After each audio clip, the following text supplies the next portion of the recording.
எல்லாருக்கும் வணக்கம். ஆசிரியர் குறிப்பும், நூல் குறிப்பு தான் பார்த்துட்டு இருக்கிறோம். அந்த வரிசையில நந்தி கலம்பகம். ஸோ நந்தி கலம்பகத்தின் ஆசிரியர் யாரும் இப்போ வரைக்கும் அறியப்படவில்லை. ஸோ அதனால இதிலிருந்து நூல் குறிப்பை மட்டும் நம்ம பார்ப்போம். நந்திவர்மனின் பெருமை போற்றும் நூலாக இது திகழ்கிறது. சரிங்களா? நந்திவர்மனின் பெருமை போற்றும் நூலாக தான் நந்தி கலம்பகம் திகழ்கிறது. பல்லவ மன்னன் 3ஆம் நந்திவர்மனை பாட்டுடை தலைவனாக கொண்டு பாடப்பட்ட கலம்பகம். ஸோ அதனால தான் அது நந்தி கலம்பகம் என பெயர் பெற்றது. சரிங்களா? அதாவது நந்தி கலம்பகத்தின் பாட்டுடை தலைவன் யார் அப்படின்னு கேட்டாங்கன்னா அது 3ஆம் நந்திவர்மன் தான். சரிங்களா? எத்தனாம் நந்திவர்மனா? 3ஆம் நந்திவர்மன் தான் நந்தி கலம்பகத்தின் பாட்டுடை தலைவன் அப்படின்னு சொல்கிறாங்க. சரிங்களா? அடுத்தது இந்நூலின் காலம் கிபி 9ஆம் நூற்றாண்டு. சரிங்களா? நூலோட காலம் கிபி 9ஆம் நூற்றாண்டு. கலம்பகம் நூலில் இதுவே முதல் நூல்.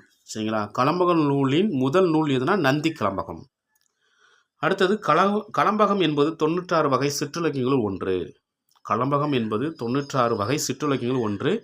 பல வகை பொருட்களை பற்றி பல வகை பாடல்களை கலந்து இயற்றப்பட்ட நூல் கலம்பகம். சரிங்களா? பல வகை பொருட்களும் பாடியிருக்காங்க, பல வகை பாடல்களையும் கலந்து இயற்றப்பட்ட நூல் தான் கலம்பகம் அப்படின்னு சொல்லுறாங்க. சரிங்களா? அடுத்தது பார்த்தீங்கன்னா கலம்பகம் எப்படி பிரிக்காங்கன்னா களம் கூட்டல் பகம் அப்படின்னு பிரிக்கிறாங்க.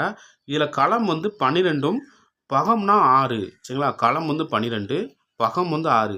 மொத்தம் 18 உறுப்புகளை கொண்டதால் தான் இது கலம்பகம் என பெயர் பெற்றதுன்னு கூறுதாங்க. சரிங்களா?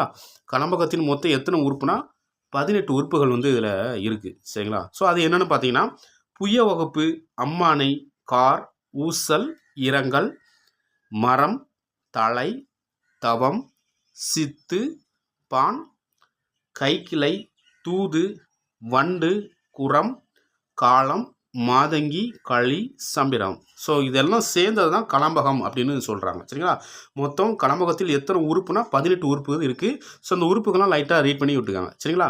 ஸோ அடுத்து என்ன பார்த்தீங்கன்னா சொல்பொருள். சொல்பொருளை புயல் அப்படின்னா என்னதுன்னா மேகம். புயல்னாலே அது மேகம் தான். பனைனா என்னதுன்னா மூங்கில் அப்படின்னு அர்த்தம். சரிங்களா? பனைனா என்னதுன்னா மூங்கில். பகாரா அப்படின்னா கொடுத்ததுன்னு அர்த்தம். பகாரானா பகிர்ந்து கொடுத்தல் அப்படிம்பாங்க. அதான் பகிர்ந்துனா பகாரானா கொடுத்தல் அப்படின்னு அர்த்தம். சரிங்களா? பொருதுனா மோதி. நிதினாலே அது செல்வம் தான் அர்த்தம். நிதினா அது செல்வம். அடுத்தது புனல். புனல்னா நீர், அனல்னா நெருப்பு. சரிங்களா? புனல்னா நீர், அனல்னா நெருப்பு. கவிகை. கவிகைனா குடை அப்படின்னு அர்த்தம். சரிங்களா? கவிகைனா குடைன்னு அர்த்தம். வானகம் அப்படின்னாலே அது தேவருலகம் அப்படின்னு அர்த்தம். சரிங்களா? இதுவும் ரீட் பண்ணிவிட்டு படிச்சுக்கோங்க. அடுத்தது நிரப்புக. கலம்பகம் டேஸ் வகை சிற்றிலக்கியங்களில் ஒன்று. அது 96 வகை சிற்றிலக்கியங்களில் ஒன்று. சரிங்களா? பனை என்றால் சொருள். அதாவது பனை என்ற சொல்லின் பொருள் என்ன அப்படின்னு பார்த்தீங்கன்னா மூங்கில் அப்படின்னு அர்த்தம். சரிங்களா? இதெல்லாம் நோட் பண்ணி படிச்சுக்கோங்க. தேங்க்யூ.